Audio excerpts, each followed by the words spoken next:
କହିବି ତମେ ଶୁଣିବ ଶୁଣି ସାରିଲେ ମୁଁ ତମକୁ ସେଥିରେ କିଛି କ୍ୱେଶ୍ଚିନ୍ କରିବି ତମେ ମନ ଦେଇକି ଶୁଣ ସେ କ୍ୱେଶ୍ଚିନ୍ ଆନ୍ସର ମୋତେ ଦବ ହେଲା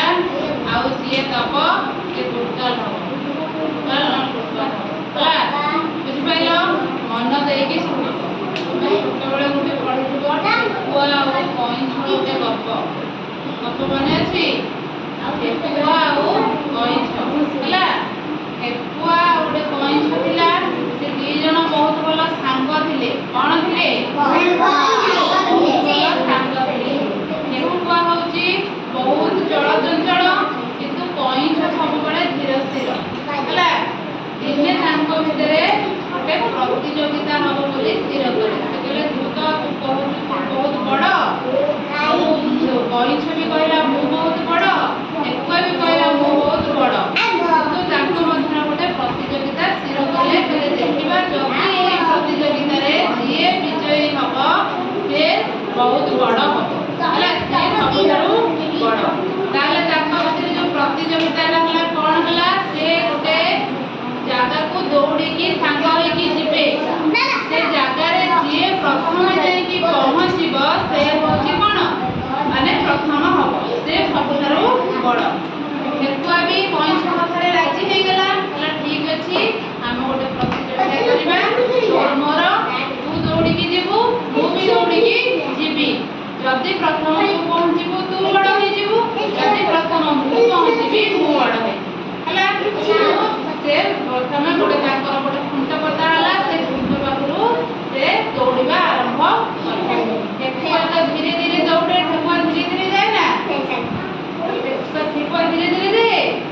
ଠେକୁଆ ଧୀରେ ଧୀରେ ଯାଏ ନେଇକି ଯାଏ ନା ଜଲ୍ଦି ଜଲ୍ଦି କଇଁଛ କିନ୍ତୁ ମନ୍ଥର ଗତିରେ ଯାଏ କଇଁଛ ମନ୍ଥର ଗତିରେ ଯାଏ ନା ଧୀରେ ଧୀରେ ଯାଉଥିବ ହେଲା ଦି ଜଣଙ୍କ ଭିତରେ ପ୍ରତିଯୋଗିତା ଆରମ୍ଭ ହେଲା ପରେ ସେ କ'ଣ କଲେ ଦୌଡ଼ିବା ଷ୍ଟାର୍ଟ ଠେକୁଆ ସେଠି କ'ଣ କଲା ଦୌଡ଼ି ଦୌଡ଼ି ଦୌଡ଼ି ଦୌଡ଼ି ପଳେଇଲା ଯୋଉଠି ତାଙ୍କର ପହଞ୍ଚିବାର ଥିଲା ସେଠି ଟିକେ ଦୂରକୁ ଛିଡ଼ା ହେଇକି ଭାବିଲା କଇଁଛ ତ ଆସିପାରିବନି ଏତେ ଜଲ୍ଦି ଧୀରେ ଧୀରେ ଆସୁଥିବ ତେଣୁ ମୁଁ ଯାଉଛି ଟିକେ ଶୋଇପଡ଼ିବି ତ ପହଞ୍ଚି ପାରିବନି ଆଉ ମୁଁ ପ୍ରଥମ ହେଇଯିବି ଆଉ ହେଲା ସେଇଆ ଭାବିଲା ଭାବିକି କ'ଣ କଲା ସେଇଠି ଗଛ ମୂଳରେ ଟିକେ ଶୋଇପଡ଼ିଲା ହେଲା ଶୋଇପଡ଼ିଲା ପରେ ଧୀରେ ଧୀରେ ଧୀରେ ଧୀରେ ଯାଇକି ଠେକୁଆକୁ ଅତିକ୍ରମ କରିକି ଯାଇକି ତାଙ୍କର ଯୋଉଠି ତାଙ୍କର ସ୍ଥିର ହୋଇଥିଲା ଗୋଟେ ଜାଗାରେ ପହଞ୍ଚିବା ପାଇଁ ସେ ଜାଗାରେ ଯାଇକି ପହଞ୍ଚିଗଲା ପରେ ଯେତେବେଳେ କିଛି ସମୟ ପରେ ଠେକୁଆର ନିଦ ଭାଙ୍ଗିଲା ବେଳକୁ କଇଁଛ ଯାଇକି ପହଞ୍ଚିଲା ବୁଝିଲା ତାହେଲେ କିଏ ବିଜୟୀ ହେଲା ହେଲା ଠେକୁଆ କାହିଁକି ହେଇପାରିଲାନି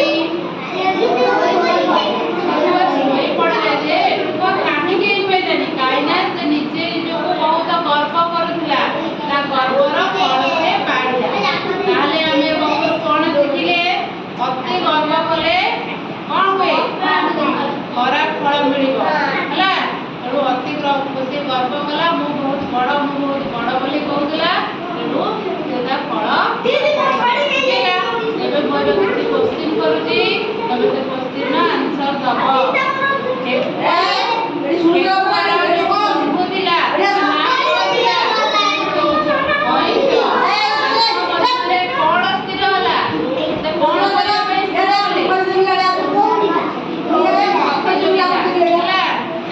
ଏଇ ଯୋଉ ପ୍ରତିଯୋଗିତା ଠେକୁଆ କଇଁଛଙ୍କ ମଧ୍ୟରେ ହେଇଥିଲା ସେଠି କିଏ ଜିତିଲା ବୁଝିହେଲା ଆଉ ଠେକୁଆ କାହିଁକି ଜିତି ପାରିଲା ନାହିଁ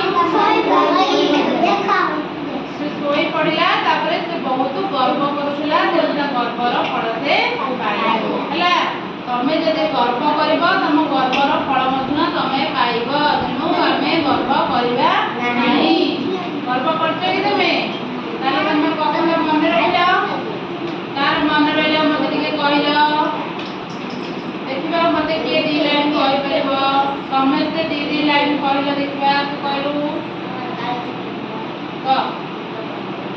ପ୍ରଥମେ କୁହ ମୁଁ ବା କହିଲି ଆରମ୍ଭ କର